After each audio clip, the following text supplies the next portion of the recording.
नमस्कार. आजच्या ग्लोकल लेखिका या एपिसोडमध्ये मी एका तेलुगू लेखिकेबद्दल बोलणार आहे. आजचा हा ग्रंथालय वॉचचा ग्लोकल लेखिकेचा 40वा एपिसोड आहे. देशी विदेशी लेखिकांविषयी जाणताना आपल्याच देशातील लेखिका ज्या परिसराबद्दल ज्या विषयांबद्दल लिहितात तो आपल्याला बऱ्याचदा अपरिचित असतो. मग तो केरळचा भाग असो की तेलंगणाचा. केरळचा तुमच्या लक्षात असेल की सलमाचं आयुष्य किती वेगळ्या वातावरणात गेलं आणि म्हणून देखील निवेदन ऐकणं, अभिवाचन, मुलाखत पाहणं, ऐकणं हा एक समृद्ध करणारा साहित्यिक अनुभव असतो. तेव्हा ग्रंथालय वॉचचे हे कार्यक्रम बघून ऐकून चॅनलशी जोडलेले राहा, बेल आयकॉन दाबा आणि आपले मत नोंदवा आणि सबस्क्राईबही करा. आज मी दक्षिणेतल्या मधागत विलक्षण मधुर समजल्या जाणाऱ्या तेलुगू भाषेतील लेखिकेबद्दल बोलणार आहे. तेलुगू भाषेची लिपी ही बरीचशी कानडीसारखी आहे आणि देवनागरीपेक्षा तर अगदीच भिन्न आहे. तिच्यातील शब्द कानाला अतिशय गोड लागतात, नादमय वाटतात अशी ही भाषा. एक क्रांतिकारक लेखन करणाऱ्या पोपुरी ललिता कुमारी उर्फ वोल्गा या साहित्यिकेविषयी मी आज तुम्हाला काही सांगणार आहे. तिचा जन्म 5 जानेवारी 1950 गुंटूर येथला. तिचं बालपण हैदराबादमध्ये गेलं आणि शिक्षणही तिथेच झालं. तिने तेलुगू भाषेत MA केलंय आणि कॉलेजमध्ये प्राध्यापक म्हणून काम करीतच आपलं लेखन आणि राजकीय काम सुरू ठेवलंय. तिचे वडील साम्यवादी विचारांचे होते. तिने लहानपणापासूनच आपल्या वडिलांना सामाजिक आणि राजकीय कामात गुंतलेलं पाहिलं. त्यांच्या बोलण्या वागण्यातून सामाजिक अन्यायाविरुद्धचा राग नेहमी दिसत असे आणि तो अन्याय दूर करायचा मार्ग फक्त साम्यवादी विचारातून जातो, क्रांतीतून जातो यावरती त्यांचा विश्वास होता. साहजिकच तिच्यावरही त्याचा परिणाम झाला. झपाटल्यासारखे तिने त्यासंबंधी वाचन करायला सुरुवात केली आणि त्यात पार बुडून गेली. तिच्या वोल्गा ह्या रशियन नावाबद्दल तुम्हालाही कुतूहल वाटलं असेल, मलाही वाटलं होतं. त्याच्यामागे थोडंसं खेदजनक असं रहस्य आहे. हे जे तिचं टोपण नाव तिचं स्वतःचं नव्हतंच मुळे. ज्या दिवशी नाझी सैन्याने वोल्गा नामक एका क्रांतिकारक तरुणीला गोळ्या घातल्या त्या दिवशी तिची थोरली बहीण जन्माला आली होती. रशियन वोल्गाच्या आठवणीत वडिलांनी आपल्या लेकीचं नाव वोल्गा ठेवलं होतं. पण दुर्दैवाने तिचा बालपणीच मृत्यू झाल्याने बहिणीचं नाव ललिताने लेखनासाठी टोपण नाव म्हणून घेतलं आणि याच नावाने ती आता प्रसिद्ध आहे. तिची एकूण 51 पुस्तकं आहेत. तिला स्वतःला लघुकथा लेखन अधिक आवडतं, पण मोठा आशय जर मांडायचा असेल तर कादंबरीचा पर्याय ती घेतेच. तिचे बहुतेक सारे लेखन तेलुगू भाषेत झालं आहे, पण अनेक अभ्यासपूर्ण लेखन तिने इंग्रजीतही केलेलं आहे. या प्रकाशिक लेखनामध्ये 7 कादंबऱ्या, 6 लघुकथा संग्रह, 9 संपादित संग्रह, 12 अनुवादित पुस्तकं, निबंध, कविता, नाटकं, अनेकींच्या काव्याचे चिकित्सक संग्रह आणि 3 स्त्रीमुक्ती संबंधीचे सैद्धांतिक लेखनाचे ग्रंथ देखील तिने लिहिलेले आहेत. तिला अनेक साहित्यिक आणि अकॅडमिक पुरस्कारही प्राप्त झालेले आहेत.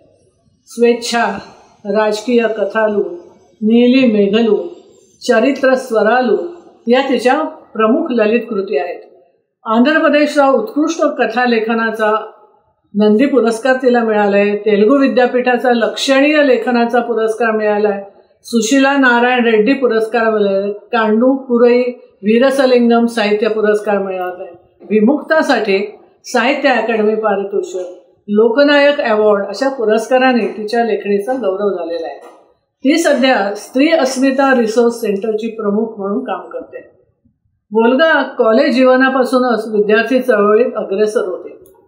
त्यानंतर रेव्होल्युशनरी रायटर्स असोसिएशन या CPMचा भाग असलेल्या संस्थेत ती काम करत होती आणि अजूनही काम करते. पण पुढे पुढे प्रमुख पक्षाच्या छायेमध्ये काम करणाऱ्याने लेखनावरती खूप बंधनं येऊ लागल्यामुळे तिने तो पक्ष सोडून दिला आणि स्वतंत्रपणे स्त्रीमुक्तीसाठी काम सुरू केलं. लेखिकेने कादंबरी कथांप्रमाणेच नाटकं, समीक्षा एवढंच नव्हे तर चित्रपटांसाठी पटकथा लिहिल्या आहेत. शिवाय चित्रपटांसाठी स्वतंत्र लेखनही केले आहे. तिने NFDसाठी एक फिल्म केली होती, त्याच्यासाठी तिला प्रतिष्ठेचा नंदी पुरस्कार मिळालाय. तेलुगू फिल्म थोडू यासाठी तिला लेखनाचा पुरस्कार मिळालाय. लहान मुलांसाठी देखील तिने चित्रपट कथा आणि पटकथा लिहिल्या आहेत. आता हिच्या लेखनाबद्दल आपण बोलत असताना मला एक लक्षात आलं की यूट्यूबवरती तिच्या मुलाखती मी शोधत होते तेव्हा लक्षात आलं की त्या बहुतेक सगळ्या तेलुगूतूनच आहेत. एका तरुण लेखिकेशी तिचा एक संवाद इंग्रजीमध्ये आहे, त्यातला काही भाग आपण आता बघूया. The situation then is then it's not very free. We try to make our spaces. We just step by step we try to make our way and paved our paths. But the general situation is in I think I don't know whether you are born or not. In 1975, it is International Women's Year. Oh wow! It was International Women's Year declared by UN, and 1975 was the year when emergency was imposed in our country. So one side emergency and other side International Women's Year, which called for women's rights and women's liberties and all that. So these two different kind of things, how we use that.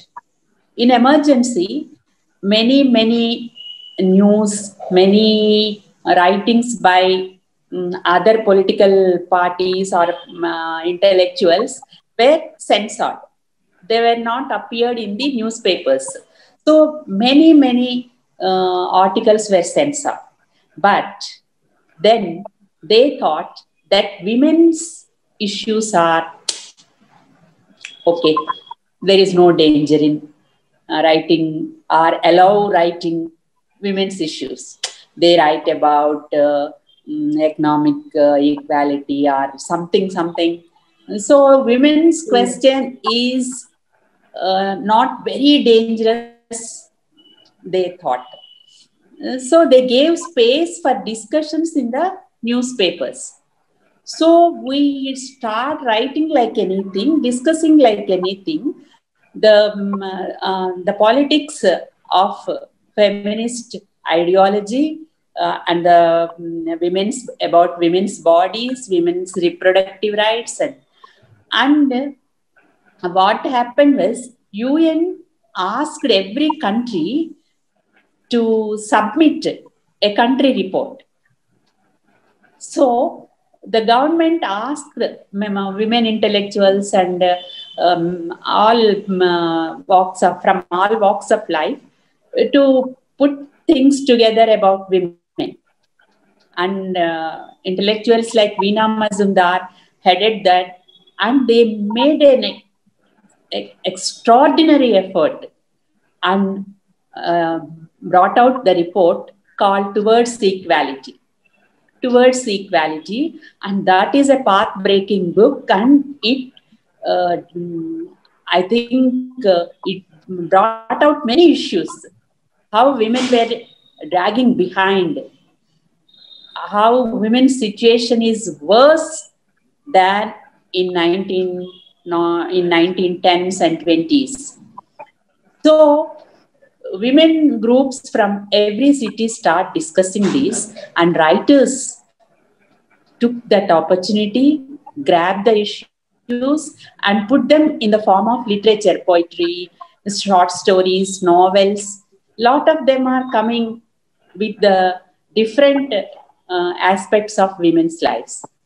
The women start writing about their bodies for the first time, about menstruation for the first time, about labor pains for the first time, and about reproductive rights, about the division of labor in the housework, and sexual harassment at the workplace, and about whatnot. All the things which are oppressing women came in different literary forms. So that decade, from 75 to 85, that decade also was declared as International Women's Decade. Okay, yes. So internationally, there was such vibration among women's groups and women writers to bring about so many issues for discussion. That gave us a lot of enthusiasm to write. That background, that support from international community, the support we got from abroad. Abroad means from UN, United Nations. So this is all one side. But there is a lot of repression in our country during the emergency.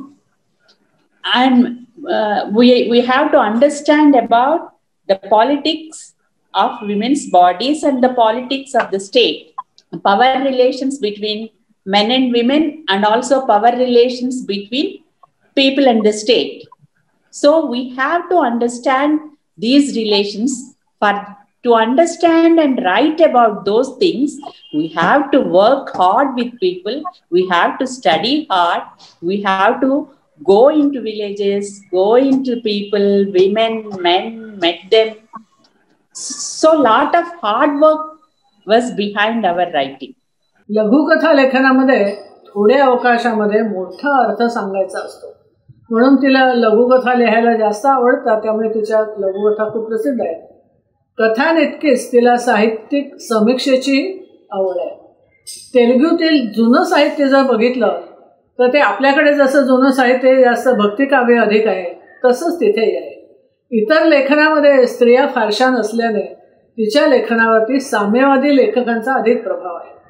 काव्यामध्ये तिथे 2 महत्त्वाचे लेखक आहेत. एक श्री असं त्यांचं नाव आहे आणि दुसरे टिळक म्हणून आहे, त्यांचा प्रभाव आहे. दिगंबर कवलू म्हणजे नग्न कविता या प्रकाराने तेथील साहित्य जगतामध्ये जणू भूकंप झाला होता. पण त्या साहित्य प्रकाराने प्रेरणा घेऊन ती आणि इतर 4 जणांनी मिळून एक दिगंबरा कवलू म्हणजे प्रॉफिट कवी हा एक गट तयार केला आणि 2 संग्रह त्याच्यातून काढले. कॉलेजात असताना तिचा भर काव्यलेखनावरती होता. पण एकदा का एक विशिष्ट विचारसरणी मनाशी पक्की झाली की मग कुटुंब, घरदार यातील संघर्ष महत्त्वाचे वाटत नाही. आणि तेच वोल्गाच्या बाबतीतही झालं. तिला तात्विक चिंतनामध्ये अधिक रस होता. त्यामुळे ती जे काही लिहिते त्यात मूळ विषयाला एका वेगळ्याच ढंगाने ती सामोरी जाते. म्हणून तिची सीतामुक्तीसारखी रामायणातील स्त्री पात्रांवर आधारलेली कादंबरी वाचकाला एक वेगळाच विचार करायला लावते. नेहमीच्या भक्तसाच्यातून बाहेर येऊन वाचक डोळे उघडून रामायणातील घटना आणि पात्र यांच्याकडे बघू लागतो. पात्र तीच, घटनाही त्याच, पण त्यावर विचार मात्र सर्वथा भिन्न. वाचायला हवी अशी ही कादंबरी आहे. इंग्रजी आणि मराठीतूनही ती उपलब्ध आहे. तिच्या लेखनात अधूनमधून अनेकदा खंड पडला, कारण त्या काळात तिने आपलं लक्ष स्त्रीमुक्तीच्या विचार आणि त्याचा प्रसार करण्यामध्ये किंवा काम करण्यामध्ये घालवलं. परत ती लेखनाकडे यायची आणि मग लेखन सुरू करायचे. पण लेखनातून आणि तीही परिवर्तनवादी लेखन करून वाचकांच्या मनामध्ये प्रस्थापित विचारांपेक्षा वेगळ्या विचारांचं वारं पसरवायला तिला आवडायचं. त्यांचीच एक लेखिका म्हणते की जगातली जी स्वयंपाकघरं जर बंद करून टाकली ना तर सगळ्या स्त्रिया मोकळ्या होतील. तेलुगूमध्ये मात्र क्रांतिकारक लेखन खूप झालंय. मागच्या शतकामध्ये त्रिपुरानी रामस्वामी यांनी सर्वात प्रथम महाकाव्यातील पात्र घेऊन त्यांच्या वर्तनाला प्रश्न विचारायला सुरुवात केली. जसं जंबुकाने तप केलं म्हणून रामाने त्याला मारणं इत्यादी. त्यांना महाकाव्यामध्ये जिथे जिथे अन्याय दिसला त्यांनी त्यावर आवाज उठवला होता. काळ बदलला की स्थापित धर्मातील तत्वही बदलली गेली पाहिजे असं त्यांना वाटत होतं. चलम यांसारख्या लेखकांनी देखील क्वचित विनोदी अंगाने कथेत बदल केले आहे. तेलुगूमध्ये रामायण लिखाणाची खूप मोठी परंपरा आहे. 1663 साली नायक राजे तिथे होते. त्यानंतर मराठी राजांचा सत्ता तिथे होती. या दोन्ही सत्तांच्या काळामध्ये कला साहित्याला प्रोत्साहन मिळालं होतं. स्त्रियांच्या लेखनाला महत्त्व होतं. राजवंशातील स्त्रियांनी देखील उत्तम साहित्याची निर्मिती केली होती. रंगजम्मा पासू पुलेरी या कवयित्रीने नाटकं देखील लिहिलेले, कविता तर केल्याच आहेत. तिला एकूण 8 भाषा येत होत्या. तेथील साहित्यिका हजरजबाबीपणाने काव्य करत असतं त्याला 4 लोकायत असं म्हणत. मूल रामायण हे मौखिक पद्धतीने चलनात राहिलेलं तिचं काव्य आहे. यात खास करून सुंदरकांडावरती भर आहे. मराठा काळात अनेक स्त्रियांनी लेखन केलं असं मी तुम्हाला म्हटलंच. मुडुपालानी या स्त्रीने रोमॅन्टिक कविता पहिल्यांदा लिहिल्या. पुरुष तर पहिल्यापासूनच तसं लिहित होत्या, पण राधिका सांत्वनममध्ये ती म्हणते की एखादी स्त्री दागिना आपला दान करून टाकेल, पण आपलं सर्वस्व असलेला नवरा दुसऱ्या स्त्रीला कधी देईल का? कधीच नाही. तिच्या कवितामध्ये शृंगार भरपूर होता, पण परंपरावादी लोकांनी मात्र एका स्त्रीने शृंगाराबद्दल लिहावं हे अजिबात पटत नव्हतं आणि त्याने त्या संग्रहावरती बंदी आणली होती. ती अगदी 1947 पर्यंत बंदी होती. कोकूसारख्या लेखकांनी पुराण कथा, मिथक कथा ही त्रिकालाबाधित सत्य आहे असं न मानता काळाप्रमाणे त्यात बदल व्हायला पाहिजे असं मानलं आणि तसं मांडलंय. तेव्हाच्या लेखकांनी हे धाडसीपणाने मांडलं. रंगनायकम्मा हिनं रामायण हे काव्य पूर्णपणे राज्यविस्ताराचं राजकारण आहे असं म्हटलंय. ते काही अंशी खरं पण आहे. अशा पूर्वसुरींच्या धाडसाने प्रेरित होऊन बोल्गानं एक नृत्यनाट्य बसवलं होतं, पुनर्भेट या नावाचं.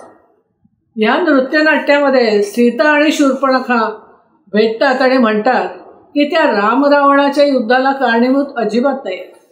त्या दोघी एकत्र येऊन गातात आणि नाचही करतात. आर्य साम्राज्य विस्तारातून पडली रामरावण युद्धाची ठिणगी हा आर्य द्रविड संघर्ष होता. स्त्रिया फक्त बुद्धिबळातील प्यारी. या नाटकात सीता आणि शूर्पणखा यांच्यामधलं जे मैत्र आहे का ते आहे त्याचं कारण त्यांच्या वाट्याला आलेल्या दुःखामुळे असू शकेल असं समजायला देखील लोकांना वेळ लागला. या नाट्यातील दोघी जणी गातात, आम्ही दोघी शांततेच्या पुजारी आहोत, सुंदरतेच्या पुजारी आहोत, तरीही आमच्या प्रार्थनामध्ये अपमान, संशय, अवहेलना चाले. हा नवा दृष्टिकोन खरं तर वाचकांना आवडला होता. पुराण कथांचं पुनरावलोकन करून कथा वेगळ्या अर्थाने पुढे जाते असंही लक्षात येतं. या कथेतील स्त्रियांची भेट सीता जेव्हा रामाने त्याग केल्यानंतर आपल्या मुलांसह वाल्मिकी आश्रमामध्ये राहत असते तेव्हा तिची भेट शूर्पणखेची होते. तिनं तिच्यावरच्या भीषण हल्ल्यानंतर जीवन कसं काढलं असेल, तिला प्रेम लाभलं असेल का, असे अनेक प्रश्न सीतेच्या मनात असतात. इथली शूर्पणखा ही त्या अवहेलनातून बाहेर आली आहे आणि एका अतिशय सुंदर देखण्या उपवनाची निर्मिती तिने केली आणि तिच्या आयुष्यामध्ये सुधीर नावाचा बलदंड पुरुष तिच्या आत्ताच्या रूपापेक्षा गुणांवरती लुब्ध आहे. सीता आणि शूर्पणखा या आपल्या सुखदुःखाचे पट आपल्यासमोर मांडतात. शूर्पणखाने आपल्या क्रोधावरती आणि सूडभावनेवरती मात केली आहे. सीतेनेही तिच्या सहवासात एक विचार आत्मसात केला आहे. आपली मुलं आज ना उद्या राजधानीत नक्कीच जाणार आहे. त्यावेळेला आपण आपल्या धरती मातेच्या कुशीत सामावून जाऊया, दुःख उकरत आपण बसूया नको, हे ती आपल्या मनाशी पक्क करते. शूर्पणखाचं पात्र, तिचा अभिनय, तिची दशा प्रेक्षकांना पटली. सुरुवातीच्या काळामध्ये नृत्य करणाऱ्या कलाकार स्त्रियांच्या मनात देखील शूर्पणखा ही दुष्ट राक्षसी आहे हे चित्र होतं. आणि जेव्हा त्यांना समजावलं की शूर्पणखा ही द्रविड स्त्री आहे, तिचं राहणं वागणं भिन्न आहे, त्यांची संस्कृती वेगळी आहे, या लोकांचं वर्णन बऱ्याचशा पुराणांमध्ये राक्षसी असं केलेलं दिसतं. तेव्हा उत्तरेतील आर्य लोकांहून ते वेगळे दिसतात. त्यामुळे त्यांच्यामधला भेद तर आहेच. मुळे कलाकारांना हेही पटलं. परंतु हेच नृत्यनाट्य जेव्हा दूरदर्शनवरती करायचं ठरलं तेव्हा अनेक प्रश्न उपस्थित झाले. तेथील अधिकाऱ्यांना सीता म्हणा, द्रौपदी म्हणा यांचं दुःख कळू शकत होतं. पण शूर्पणखा तर राक्षसी आहे, तिने नको त्या गोष्टीची लालसा का धरली? उद्धटासारखं रामाला विवाहाबद्दल कशाला विचारलं? त्याची तिला शिक्षा मिळाली आहे, त्याचं काय दुःख करायचं? अरे पण तीही एक राजकन्या आहे, एक तरुण स्त्री आहे, त्या वनाची रक्षक आहे, स्वतः सुंदरतेची उपासक आहे. तिचं रामावरती मन गेलं हे चुकीचं कसं काय ठरू शकतं? आणि त्यासाठी एवढी भीषण सजा? त्यांना पटवून देणं अवघड होतं. त्यांनी शूर्पणखेची तोंडची वाक्य सेन्सॉर करायला लावली आणि ह्याच घटनेमधून लेखिकेने स्वतंत्रपणे शूर्पणखेवरती लिहायचं ठरवलं. आपण 2 भिन्न वंशाच्या सत्ताधाऱ्यांच्या महत्वाकांक्षेचे बळे आहोत हे जे त्या सुरुवातीला गातात त्याच्याकडे देखील एक वेगळा दृष्टिकोन म्हणून बघायचं सामंजस्य तिथल्या अधिकाऱ्यांमध्ये नव्हतं. कदाचित त्यांना ते पटलं नसेल. त्यांच्याशी वाद घालून त्यांना समजावून देण्याचा प्रयत्न करून देखील त्यांनी या गोष्टी मानल्याने तेव्हाच एका नव्या विचारांच्या कादंबरीने जन्म घेतला. सीतेची मुक्ती ही अतिशय छोटीशी कादंबरी. खरं तर ती फक्त सीतेची नव्हे तर रामाची ही मुक्तीची आस आहे. यात तिने कुणालाही दोष दिलेला नाही. प्रस्थापित बंधनं, राजकर्तव्य ह्यात अडकलेला रामही स्वतःची मुक्तता इच्छित आहे. तोही सीतेविना असहाय्य आहे. ती त्याची शक्ती आहे. तिने आयुष्यभर त्याच्यावरती, त्याच्या अडचणींवरती स्वतःचा अभिमान त्यागून विचार केलेला आहे. अग्निपरीक्षेच्या वेळेला तिला खात्री होती की रामाला हे फक्त जनसामान्यांच्या मनामध्ये किंतु असू नये म्हणून त्याने मला हे सांगितलंय. सीता हे समजून घेईल याची रामालाही खात्री होती. म्हणून ते ह्या कथेत तो म्हणतो की मला कळतंय सीते, तू मला खरंच माफ करू नकोस, हे मला करावं लागलं. रामाची व्यथा मांडताना लेखिकेने दाखवलंय की रामाला आपले गुरुजन आणि वडीलधारी यांचं दडपण नक्कीच होतं. एक प्रकारे जन्मदत्त म्हणा किंवा कर्तव्य म्हणून मला राजधर्माचं पालन पार पाडायचं आहे. रघुवंशाच्या आखून दिलेल्या मर्यादांच्या दडपणात स्वतःच्या इच्छा, आकांक्षा, अपेक्षा याचा त्याला कायमच बळी द्यावा लागणार आहे हे त्याच्या लक्षात आलं होतं. सीता त्याग तो करतो त्यावेळेला एकाकीपणे राजवाड्यात तो अश्रू ढाळत असतो. सीतेच्या विरहात तो कासावीस झालाय. त्याची वैयक्तिक सुखदुःख राजधर्मापुढे कप्पदार्थ मानायला त्याच्या गुरूंनी त्याला शिकवलं होतं किंवा त्याच्या मनावर ते बिंबवलं होतं.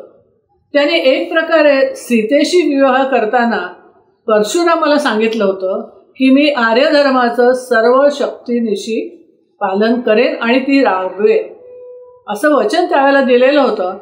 आपल्या पत्नीशी कुठल्या गोष्टी बोलायच्या, कुठल्या गोष्टी बोलायच्या नाही हे देखील राजधर्माने ठरवलेलं असल्याने रामाला आपल्यावरील बंधनांची जाणीव होती. तो सीतेवर आपण केलेल्या अन्यायाने अनेकदा व्यथित होत होता. सीता किती समर्थ भूमिकन्या आहे याची त्याला पूर्ण कल्पना होती.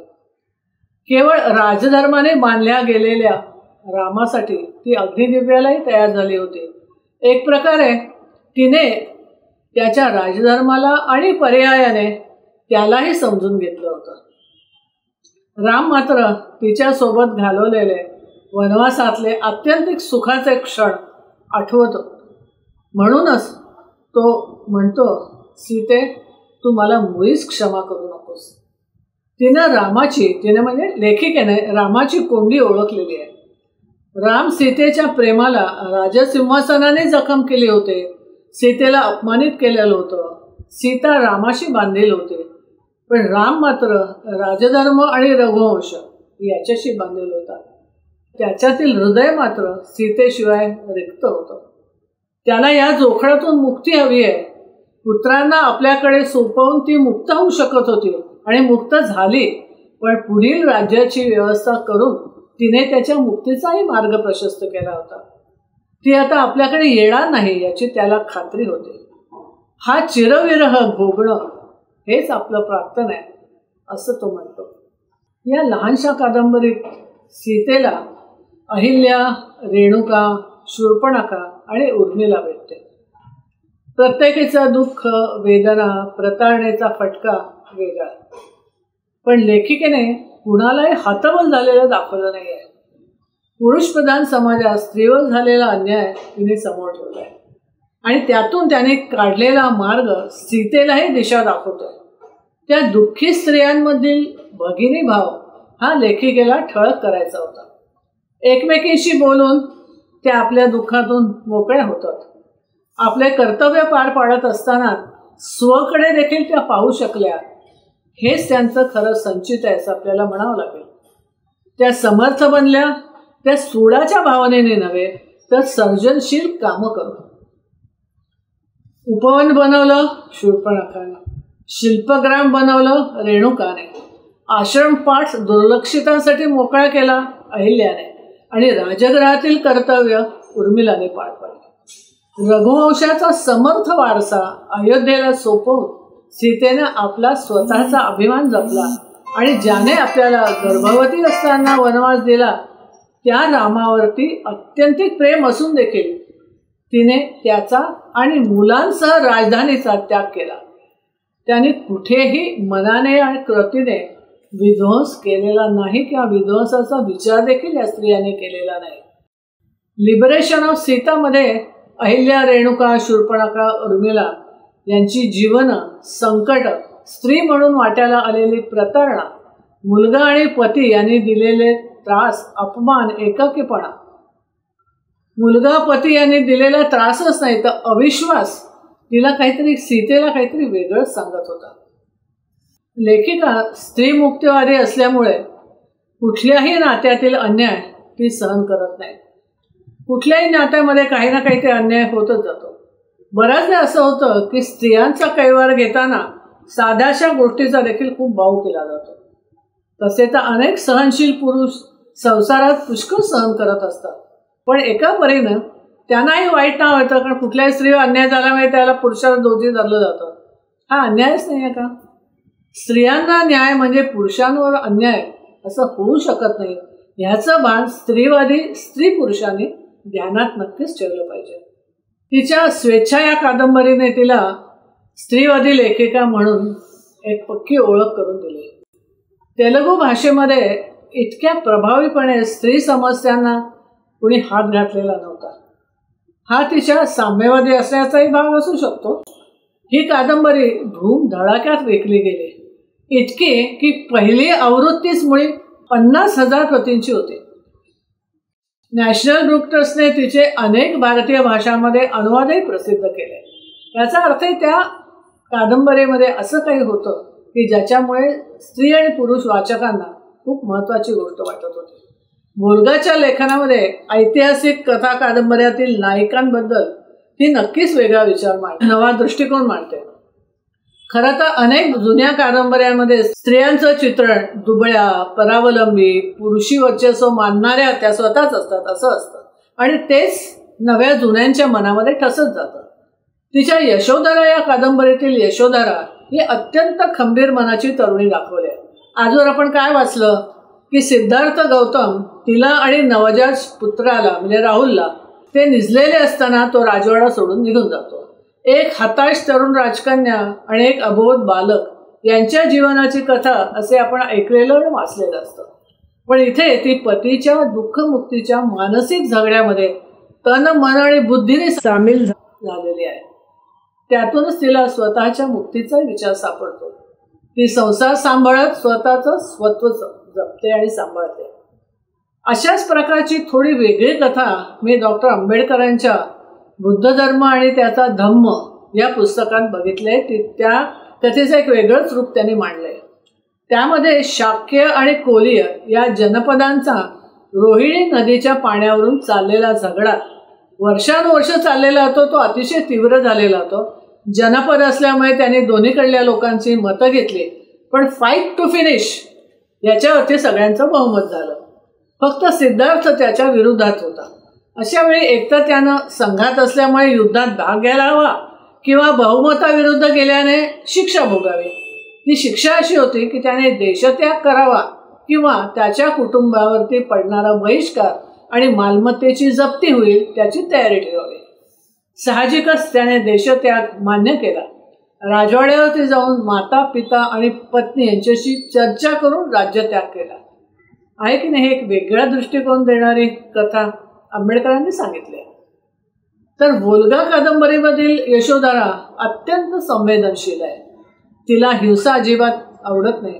तिच्या वडिलांनी तिच्या लग्नासाठी एक पण ठेवला होता की जो सर्वात शूरवीर असेल त्यालाच आपण आपली मुलगी देऊ. तिला हे अजिबात मान्य नव्हतं.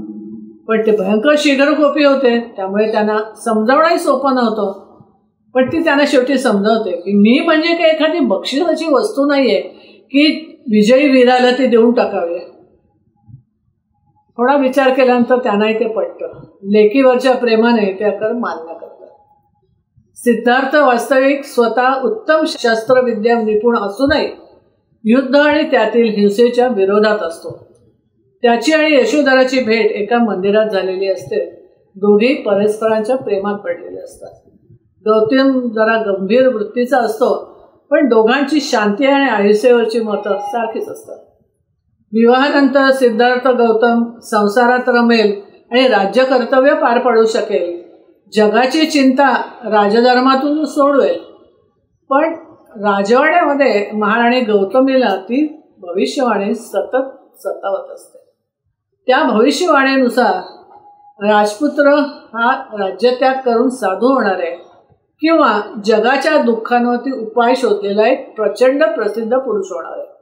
म्हणूनच त्याला अष्टोप्रहर सुखाच्या आनंदाच्या गोष्टी दिसतील अशीच व्यवस्था केली गेली होती. तरी पण त्याची भोवताची दुःख, वेदना, मृत्यूंची जाणीव त्याला होतच जाते. यशोधरेमुळे तो अधिकच तत्वचिंतनामध्ये मग्न होऊ लागतो, कारण तिलाही त्याच्यात रस असतो. तिच्या वडिलांच्या धार्मिक समारंभामध्ये आणि त्याच्यामध्ये होणाऱ्या हिंसेला तिचा विरोध असतो. त्याने एक मोठा यज्ञ आरंभलेला असतो. त्यात निरपराध पशूंची हत्या होणार असते. तिला ती प्राणपणाने विरोध करते. तिचे वडील आणि सासरे दोघेही ह्या दोन नास्तिकांच्या वागण्याने चिंतित असतात. पण सिद्धार्थ दोघांनाही पशुवधातील आणि लढाईतील हत्यांबद्दल पटवून देतो. तसेच तो कोलीय आणि शाक्य लोकांसमोरही ह्या लढाईच्या कृत्यातील वैयर्थ समजावू शकतो. दिवसेंदिवस यशोधरेला जाणवत असतं की आपल्या आणि राहुलमुळे सिद्धार्थ राजवाड्यात अडकत आहे. त्याला जी ओढ आहे ती तो ध्यान करून, तत्वचर्चा करून शमवत होता. पण त्याला जो मुक्तीचा मार्ग सर्वांसाठी शोधायचा आहे तो संसारात राहून जमणार नाही हे तिला लक्षात आलं होतं. ती त्याला त्याच्या मार्गाने जाण्यासाठी मोकळीक देत. फक्त त्याला दिसलेला जेव्हा मार्ग त्याला सापडेल त्या मार्गामध्ये मी तुझी एक साथीदार आहे, तुझ्या बरोबर असणार आहे हे तू लक्षात ठेव. वोल्गाच्या लेखनातील वेगळेपण वाचकाला जाणवत असतं. ती बहुधा ऐतिहासिक घटनांमधली ज्या हे रिकाम्या जागा असतात ना तिथे नवीन विचार करते. तिचे विचार सर्वांनाच पटतील असंही नाही आहे, पण निदान विचार करायला नक्कीच लावतील. तिच्या यशोधरा कादंबरीतील एका भागाचं अभिवाचन वेदा हलकरी करत आहेत आणि त्याचा अनुवाद जो आहे तो संध्या रानडे यांनी केला आहे आणि मंजूल पब्लिकेशन हाऊसने तो प्रकाशित केला आहे. आता मी इथेच थांबते. पुन्हा भेटूया एप्रिलच्या शेवटच्या रविवारी. नमस्कार. स्वतःची काळजी घ्या आणि खूप वाचन प्रवास करा. नमस्कार. सिद्धार्थमधल्या या बदलामुळे गौतमी देवी आणि शुद्धोदन या दोघांनाही एक प्रकारचं समाधान मिळत होतं. मात्र यशोधरामध्ये होणारा बदल त्यांना समजू शकत नव्हता. तिच्या चेहऱ्यावरचं तेज आणि शांती सिद्धार्थाच्या ती आता अधिक जवळ गेल्यामुळे त्यांच्यातला परस्पर जिव्हाळ्यामुळे असेल असं वाटत होतं त्यांना. आणि ते खरंही होतं, पण त्यांना हे जाणवलंच नव्हतं की त्या दोघांमधल्या या जिव्हाळ्यानं, जवळीकेनंच त्या दोघांमध्ये हा बदल घडवून आणला आहे आणि त्यातूनच त्यांच्यातला हा जिव्हाळा अधिक बळकट होतोय. अलीकडे तो यशोधराबरोबर घालवत असलेल्या अशाच एका संध्याकाळी त्यानं कला मुनींची स्त्रियांबद्दलची मतं तिच्या कानावर घातली. यशोधराने ती ऐकून घेतली. थोडंसं हसूही आलं तिला, पण ती गप्पच राहिली. अगदी अलीकडच्या काळापर्यंत मी समाजातला एक वेगळा वर्ग या दृष्टीनं स्त्रियांकडे कधी बघितलंच नव्हतं. पण सर्व स्त्रिया सारख्याच असतात आणि त्यांची विचारसरणी, वागण्याची तराही एकाच प्रकारची असते असं मानणं म्हणजे मूर्खपणाच आहे ना, सिद्धार्थनं वैतागून म्हटलं. नक्कीच आहे, पण अशी मतं बाळगणाऱ्या लोकांना जोपर्यंत हा मूर्खपणा आहे हे कोणी सांगत नाही तोपर्यंत त्यांना लोक विद्वानच समजतील. खरंय तुझं. अशा गैरसमजुतींना कोणी विरोधच केला नाही आजवर. त्यामुळे बऱ्याचशा गोष्टी ग्राह्य समजूनच समाज पुढे चालत राहतो आणि समाजातला कोणता वर्ग कोणतं काम करतो यावर आधारित असलेली समाजाची विभागणी ही या मूर्खपणातूनच जन्माला आली आहे. त्यातूनच काही लोकांना खालच्या जातीचं हलक्या दर्जाचं मानलं जातंय. हा त्यांच्यावर झालेला अन्याय आहे. असं मत कोणी मानलंच तर त्याची त्या मूर्ख लोकांकडून दखलही घेतली जात नाही. सत्याकडं डोळेझाक करण्याकडेच त्यांचा कल असल्याने स्वतःची मतं ते पारखूनच बघत नाहीत. होय, यज्ञ आणि याग यांच्या बाबतीतही हेच घडतंय. धर्मगुरूंना सर्वसामान्य लोक आणि देव यांच्यामधले मध्यस्थ मांडणं हे सुद्धा किती हास्यास्पद आहे. माझ्या सत्सद्विवेक बुद्धीला देव ही संकल्पना चुकीची वाटते. या विश्वातल्या सर्व सचेतन आणि अचेतन गोष्टींची निर्मिती देवानं केली आहे हेही मला पटत नाही. सत्सद्विवेक बुद्धी नेहमीच बरोबर असते असं नाही. आपल्याकडे या गोष्टींचा पुरावा आहे का? असला तर दाखवा ना. यशोधराने त्याला आव्हान दिलं.